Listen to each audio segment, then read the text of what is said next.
try this. What we're doing here, of course, is just to make it quite clear, we're rubbing away dried ochre, clay ochre, and what is left is actually practically pure metal, adhering to the extreme surface of the glaze. The pigments, which when we paint them on, look like mud, and they're about 2/3 clay ochre, which acts as a sort of carrier and a diluting carrier for the lustre pigment, and the other third is compounds of silver and copper. And during the firing, the silver and copper compounds are reduced to pure metal and lie in the glaze, and the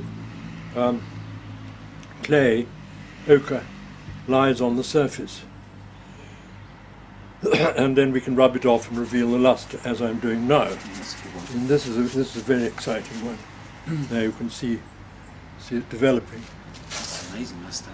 Yes. The thing one is trying to avoid is firing temperature, getting the temperature too high. If you do, then the clay ochre sticks in the glaze as well, because the glaze gets too soft, and then it masks the metal, so you in fact get no metallic sheen at all.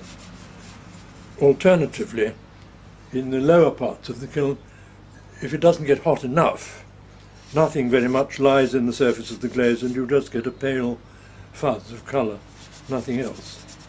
The margin of error is fairly fine, probably a matter of 10 degrees or so either side of an ideal temperature. You'll still get lustre within 10 degrees or so, but above or below that it'll probably be extremely unsatisfactory. This is why our hearts go into our mouths when we unpack the kiln, because you don't really know for sure, even though you think you've done everything right, you don't really know what's happened till you've got it in your hand and start rubbing. This is a very nice. What colour? What is this? 9. It's a 9. Oh, yeah. 9 on WA. Oh. That's a very, very nice example of a red pigment. This one is. It's a copper with a little bit of silver in, but not much. Yes. No, that's a lovely one. Yeah. That's a lovely one. Very nice. Good. Oh, good. Well, That's slightly, it's pink on the outside, so it worked inside.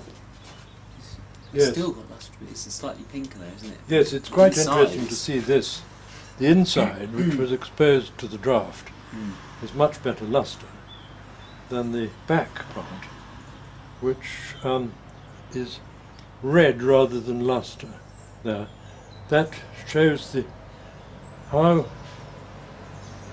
fine is the difference between the optimum temperature and an adequate temperature.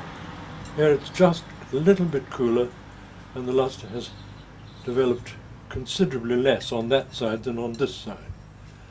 That often happens. I'm extremely pleased with that, I must say.